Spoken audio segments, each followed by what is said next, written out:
안녕하세요. 황금 언니입니다. 제 툴잼 보고서가 나와서 요거 같이 리뷰해보는 시간 갖도록 하겠습니다.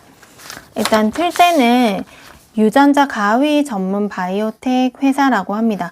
이제 유전자 가위에 대해서는 제가 앞 시간에 영상을 통해서 좀 공부했던 거 공유를 했고요. 혹시 안 보셨다면 이거 보고 오시면 더 좋을 것 같습니다. 네, 이거는 지금 3세대 유전자 가위를 전문적으로 이제 만드는 회사인 거고요. 이제 1세대 가위, 징거핑거, 그 다음에 2세대 탈렌, 그 다음에 3세대인 크리스퍼 캐스9을 독자적으로 개발했다. 근데 크리스퍼 캐스9 같은 경우는 CBC 그룹과 브로드 연구소와 특허 분쟁이 이어나갈 만큼 선두 그룹에 속해 있다. 참고로 CBC 그룹은 크리스퍼 캐스9을 발견한 사람들이죠. 그래서 노벨 화학상을 수상한 제니퍼 다우드나 교수와 에마뉴엘 교수가 속해 있는 그룹이고요. 그다음에 브로드 연구소는 MIT와 하버드 대학이 공동으로 설립한 그룹입니다. 연구소입니다. 이들과 나란히 특허 분쟁을 이어간다니까 얼마나 선두 그룹에 있는지 이렇게 알 수가 있는 거고, 근데 이들이 이제 치료제까지 개발하는지는 이제 미지수입니다. 근데 이 회사는 지금 툴잼 같은 경우에는 치료제까지 개발하는 회사로 보이는데, 이 기술을 응용해서 치료제까지 개발하는 회사는 인텔리아, 미국의 인텔리아 같은, 그 다음에 크리스퍼 라는 회사가 있습니다. 이런 회사들은 지금 치료제까지 개발하는 거고, 어쨌든 우리는 치료제가 더 중요한 거죠. 이런 기술도 중요하지만, 그래도 이런 치료제를 개발하는 회사, 미국 회사에 대해서도 관심을 가지면 좀 좋을 것 같습니다. 크리스퍼 캐스9 서서히 입증되는 가능성 이렇게 보면, 다양한 치료제 개발로 빠르게 커질 크리스퍼 캐스9 시장이라고 하는데, 정말 그렇죠. 지금 이제 유전자 지도나 아니면 유전자 어떤 문제 요소의 인자, 문제점에 대해서는 어느 정도 연구가 많이 타겟팅이라고 부르죠. 문제를 유발하는 어떤 요소들에 대한 연구는 활발하게 진행이 됐는데, 마지막으로 이거를 교정하는 이런 유전자 가위 자체가 지금 이제 1세대나 2세대를 거치면서 이렇게 발전이 조금 지지부진한 거였죠. 이 교정을 하는 게 최종적인 목표인데, 그런데 이 크리스퍼 캐스9이 이걸 비약적으로 발달시키는 어떤 트리거 역할을 해주게 된 겁니다. 그래서 이렇게 지지부진하게 발전할 때가 이게 점프업 하고 있는 상황인 거죠. 그 불과 이게 5년, 6년 사이에요. 근데 이게 가능한 이유는 여기 보면은 제 유전자 인식은 가이드 RNA 통해서 인식을 하게 되고, 유전자 절단은 캐스9을 통해서 효소입니다. 효소를 통해서 절단을 하게 되고, 이게 설계가 매우 하루 만에 이제 설계도 가능하고, 이게 대량 생산도 가능하게 된 겁니다. 그러다 보니까 이게 비약적으로 치료제들이나 이런 것들 개발에 이제 점프업 할 수 있는 계기를 마련하게 된 겁니다. 그러니까 이때까지는 이제 경운기 타고 있다가 이거 타면 이제 제트기를 타게 되는 겁니다. 이제 발전하는 속도가 엄청나게 비약적으로 발전하고, 저는 한 30년 이내에, 제가 살아있는 30년 이내에 암도 정복하지 않을까 이런 생각이 드는데요. 근데 정말 비약적으로 발전하고 있습니다. 어느 분야의 발전이 지금 되고 있냐, 이제 더 강해지는 이게 항암제입니다. 항암제라고 그냥 생각하시면 되고, 이제 항암제에 정말 지금 많이 발전을 하고 있다. 우리가 계속해서 암을 정복하지 못했는데 드디어 암을 정복하게 된 계기가 된다. 이렇게 되는 거죠. 일단 살펴보면은 이때까지 출시된 제품들을 모두 환자 자신의 T세포를 활용해서 자가 항암제를 이렇게 개발을 해가지고 주입하는 건데, 이거 같은 경우에는 비용이 이제 커스터마이징 된 거죠. 그러니까 비용도 많이 들고, 그 다음에 이거를 만들 수 있는, 제작할 수 있는 뭐 연구소나 이런 것들이 많이 없겠죠. 생산시설들이. 그러니까 환자 병원 생산시설이 근접해야 한다는 단점이 있다. 그리고 3주 이상 소요되기 때문에 위급한 환자에게 투약할 수도 없다 라는 단점이 있었습니다. 아무튼 제가 봤을 때 제일 큰 단점은 이제 비용이 5억 원이나 달한다는 이런 단점이 있었는데, 이게 이제 아니고 이제 대량 생산해서 건강한 성인의 T세포로 이제 항암제를 대량 생산할 수가 있게 되는 겁니다. 그렇게 되면 대량 생산하면 단가도 낮아지고 이제 많은 환자들에게 적용을 할 수가 있게 되니까 굉장히 획기적으로 이제 획기적인 게 항암제가 개선이 되게 되는 겁니다. 그다음에 두 번째는 특정 유전자를 커능을 개선한 항암제를 이렇게 만들 수가 있는 건데, T세포 활성을 억제하는 면역 항문을 낙아웃해서 항암 효과를 높이려는 시도가 이루어지고 있다. 이렇게 해서 항암제 개발에 유전자 가위의 크리스퍼9 기술이 이제 많이 적용이 되고 있다. 이렇게 보면 될 것 같습니다. 그리고 크리스퍼 테라퓨틱스와 인텔리아에서 임상을 지금 하고 있는 건데요. 지금 임상까지 간 겁니다. 굉장히 지금 많이 발전한 걸로 보이는데, 아무튼 임상을 통해서 크리스퍼 캐스9 가능성이 입증됐다. 그래서 먼저 크리스퍼 테라퓨틱스 요거 같은 경우에는 이게 이제 낫형 세포병, 이렇게 해서 제가 아까 말했듯이 헤모글로빈이 낫 모양으로 생기게 돼가지고 유발되는 질병, 그다음에 이것도 수혈 의존성 베타 지중 해성 빈혈인데, 얘도 헤모글로빈이 약간 이상하게 막 쭈글쭈글하게 생긴 거죠. 예쁘게 동그랗게 안 생기고 뭐 이런 겁니다. 이런 걸 타겟으로 했는데, 그래서 크리스퍼 캐스9을 이용해서 태아 헤모글로빈, 애기 헤모글로빈이라고 생각하면 되죠. 태아 헤모글로빈의 발현을 증가하게끔 유전자를 편집한 후 다시 환자에게 주입하는 치료법이다.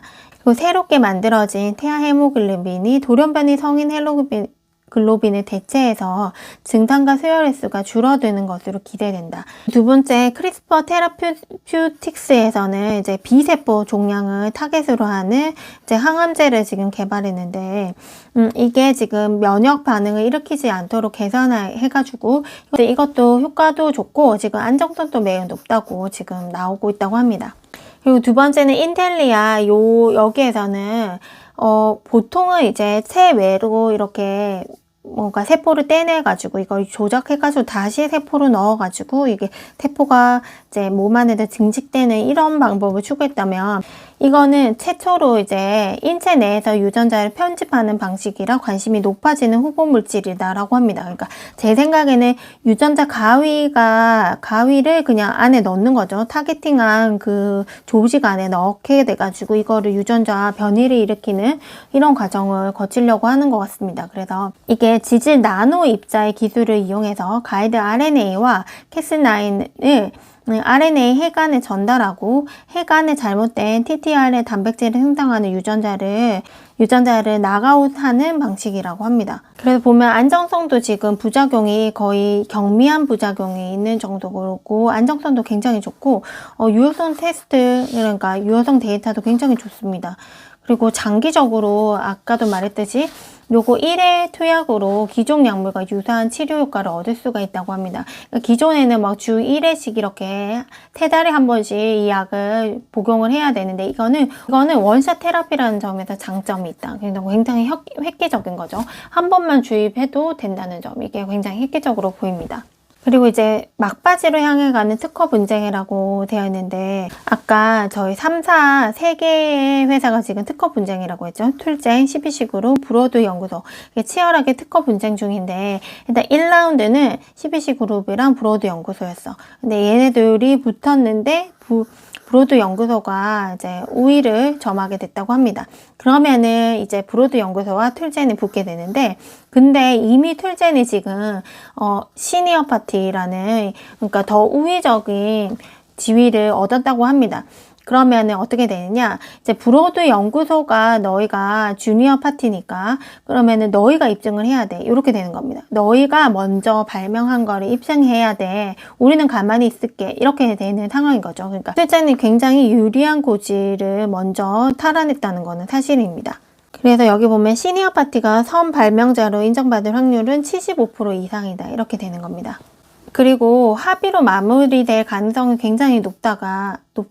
보통 이런 것들은 보통은 그냥 합의로 마무리되는 경향이 높은데, 일단 첫 번째는 일단 이 사안이 굉장히 복잡하다. 뭐 많은 사안들 중에서 요것만 지금 붙고 뭐 요것만 붙고 이런 거죠. 그러니까 사안이 굉장히 복잡하다. 3사 모두 많은 특허 포트폴리오를 갖추고 있기 때문에 향후 상없이 서로 특허가 필요할 것으로 보인다. 그다음에 두 번째는 국가마다 판결이 다르다. 미국에서 불리해진 CBC 그룹은 이번 판결의 영향을 받은 14개 특허 외에 미국에서 45개의 특허를 보유하고 있고 영국, EU, 중국, 일본을 포함해서 30개국 이상의 특허를 보유하고 있다. 각 나라마다 판결이 달라질 수 있다는 점. 그다음에 세 번째는 CBC 그룹보다 유리한 입장에 있는 브로드 연구소가 지속적으로 합의를 언급하고 있다. 그리고 넷째, 툴젠과 브로드 연구소 역시 패소 리스크가 존재하고 특허 분쟁이 길수록 적지 않은 법무 비용이 발생할 수 있게 된다. 그래서 합의로 마무리될 가능성이 높다. 이렇게 된 거고, 그 다음에 만약에 합의가 되면 어떻게 되느냐, 그러면은 CBC 그룹과 브로드 연구소에서 이들이 뭔가를 이미 수취한 이익들이 있다면 이거를 이제 배분을 하는 거죠. 배분을 해서 툴젠에게도 뭔가 현금이 떨어질 수 있다.